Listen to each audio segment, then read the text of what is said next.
Morning, guys. Welcome back to our channel. If you're new to our channel, thanks for checking us out.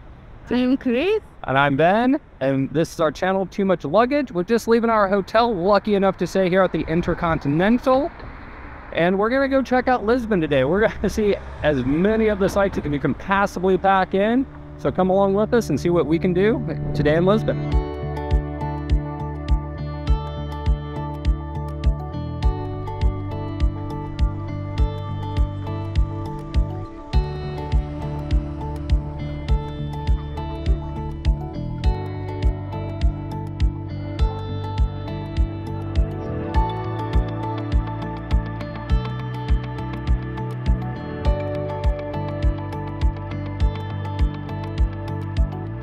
So we found a free tour to take in the main square over there where we got out, and we decided to go with it.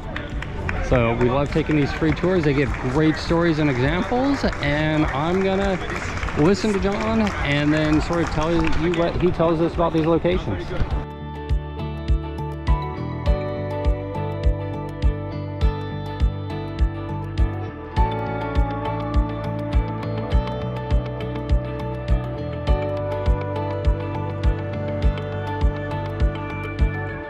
So our tour guide was explaining to us that it's known as the Cursed Church. It survived 2 earthquakes and 2 fires, and it is probably one of the only buildings in this entire area to survive all of them. And the major earthquakes happened on All Saints Day.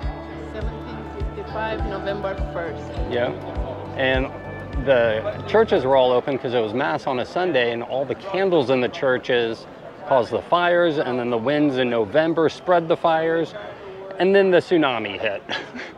And this is the building that left standing. So the next story he was telling us is about that monument there, and that olive tree there. That olive tree was a gift from Jerusalem here because of the events that happened in the 1500s. All Jewish people in Portugal were forced to convert to Catholicism. And on one Sunday Mass, one of these forced to convert Jews disagreed with some of the other Catholics, and it led to, basically, they went out in the streets for 3 or 4 days and slaughtered up to 2,000 Jews, or former Jews that had been forced to convert. And these memorials are here to remind us of that terrible history.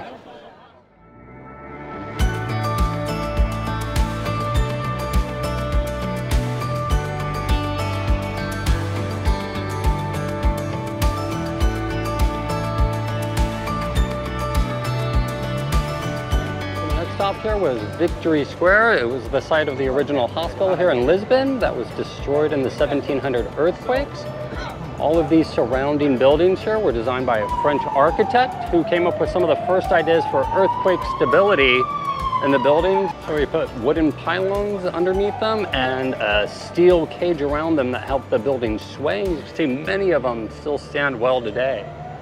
Cute little feature is right over here, there is a doll hospital for like children's doll toys, which is sort of fun. That popped up after in time. A little cute story.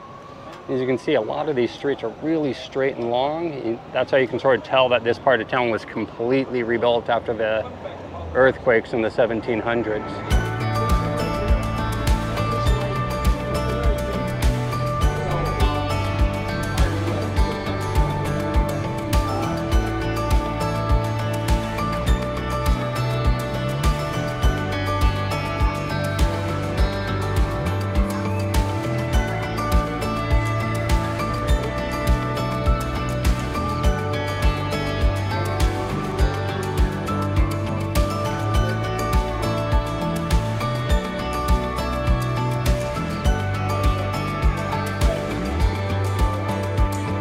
Really cool alleyway with public art in it.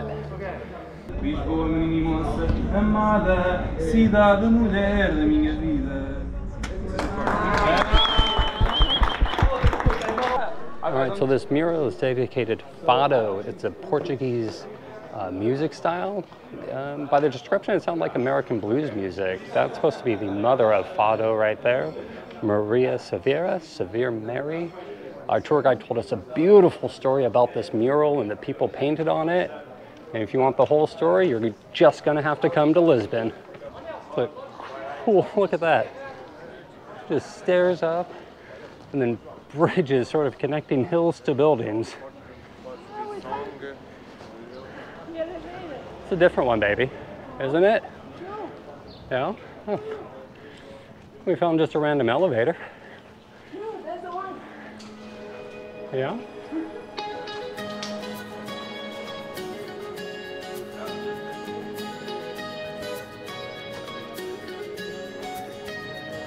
Great view from up here.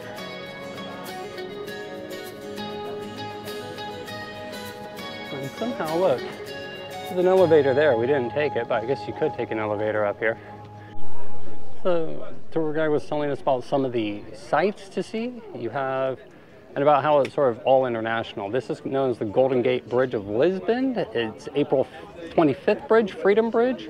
You got a almost exact copy of Christ the Redeemer that you see down in Brazil.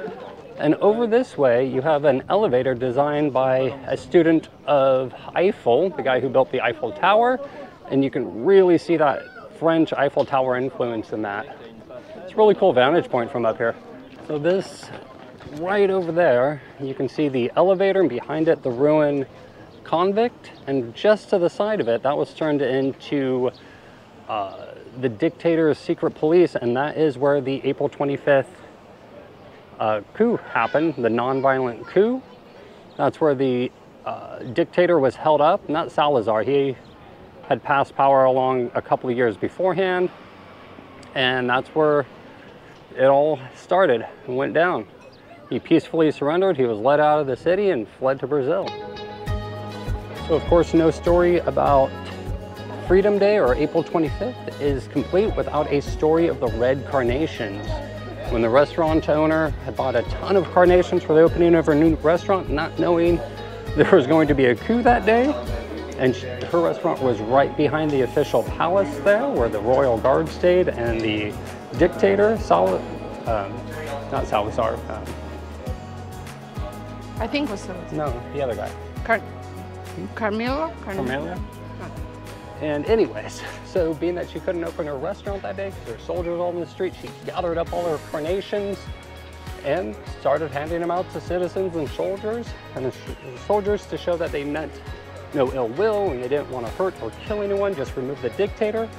They turned their rifles upright and used the barrels for vases for the carnations. And I really hope that's a true story, because that's a beautiful story. So in every gun was a carnation flower.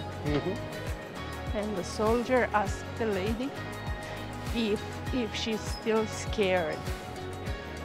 If she was scared of his gun with the carnation in it.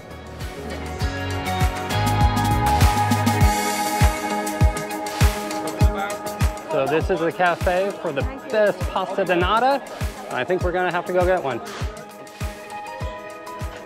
So here, they were voted the best pasta di nata this year, and you can actually just see them baking them right in front of you. Wow, they look absolutely delicious. Pasta di nata. Let's give this a try here. Let's see. Is it the best? Oh my God, this is so good.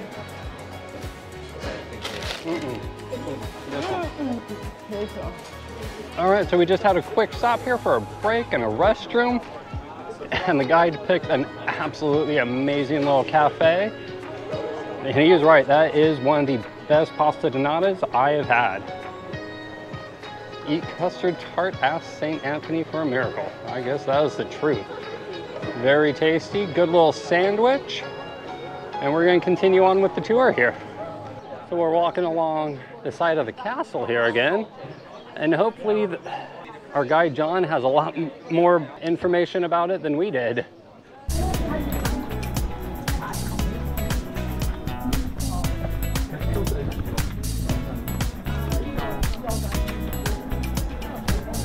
Checking out some of the street art.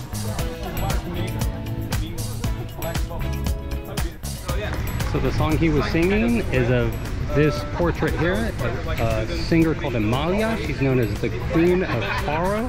I'm not saying that. The singing style, the music style known here in Lisbon. And she's the only non-royal buried in the royal cemetery. Once again, your tour guide tells a way better version of this story, plus the singing's amazing. All right, now we're walking into what's known as the Alfama district. We'll see what we learn about this part of town. And these tuk-tuk tours are really popular too. There is tons of them. See, there's a cruise ship in port right now, the Ventura. Not sure what cruise line that is.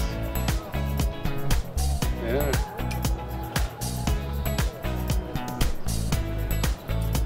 Wow, they got a lot of these tuk-tuks.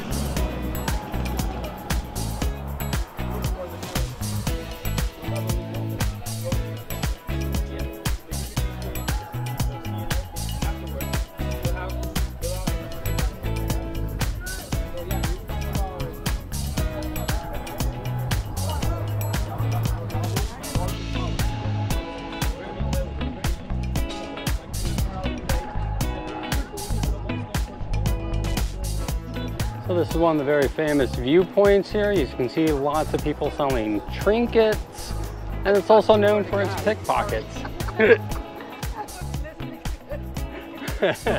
Sorry. He talks like it.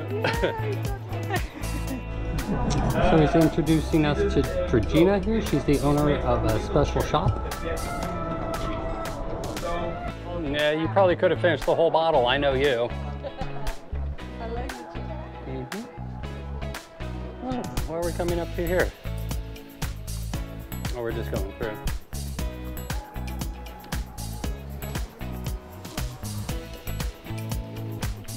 A couple more. Oh, these little alleyways between the buildings down here in the old town are just big enough to walk down.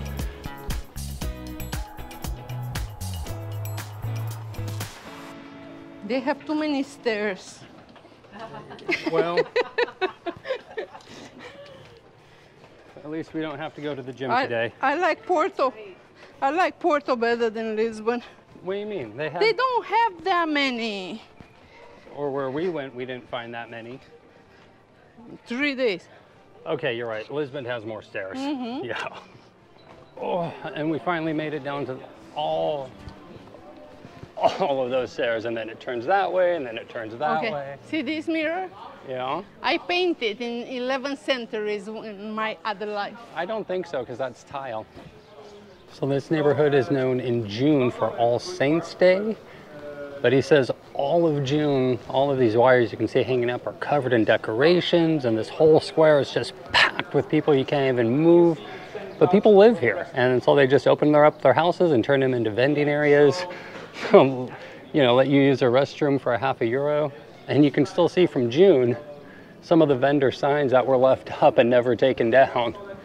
This has to be quite the party here.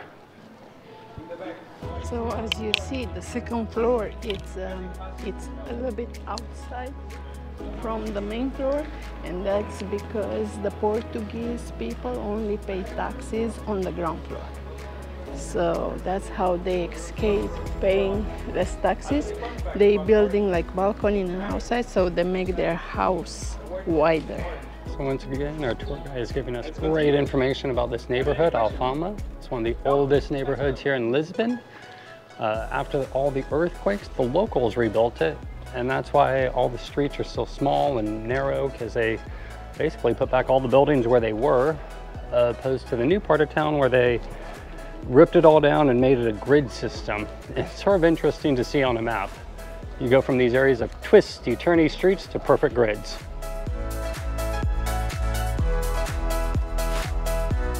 So these are the decorations that normally cover this entire neighborhood. And it was June, right?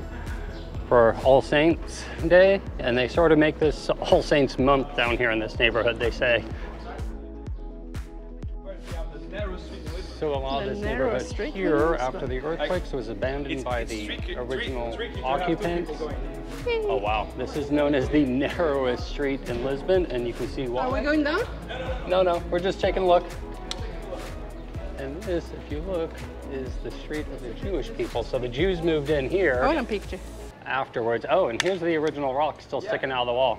They had to apply the rest of the walls above it, but they used the rocks so it could be more stable. So this area, which is also prone to earthquakes, could withstand more. Yeah, because they built it right into the... Oh wow, look at that, it's calcite. So this neighborhood's also known for their orange trees. They originally brought in here to help with the smell of people dumping stuff out of their windows before plumbing. And this one is polluted because too many people. Yeah, the ground, I guess the oranges don't taste very good, or I didn't quite understand. Maybe they were actually dangerous because the ground around here is sort of contaminated. Our own culture. Because here it's very humid. It's very like moist weather. So there's a lot of mold. So tiles take up most of the mold. That's why you have tiles on your bathrooms. But we do it in almost every part of our facades and our insides. Oh, I lost Christina to souvenir shopping. But she did find the best deal on magnets so far, 6 for €5. Oh, back on the tour. We're the last ones again, baby. It's okay, we're gonna make it. And I have a cool tile magnets. Yeah, you do.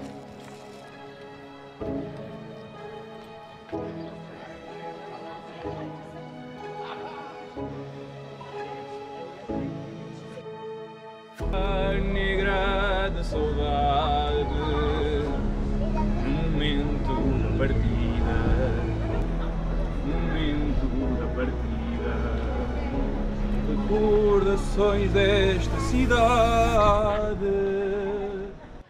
So you can also ask me some stuff there, okay? Don't worry. So that's the end of our tour. John did a wonderful job. You can tell he has a real passion for Lisbon. Yes. I love my job. And it's amazing. The tour guides on the free walking tours, they're not free. Always pay for your tours. At least €5, at least 10 a person really. Yes. And if they're really great, everything you can afford. So now we're going to eat and we're going to visit this beautiful We're going to go check out the oldest cathedral, church. and we saw an Italian place back there with a pizza that looked amazing. So that's what we're going to do. Stay with us, guys.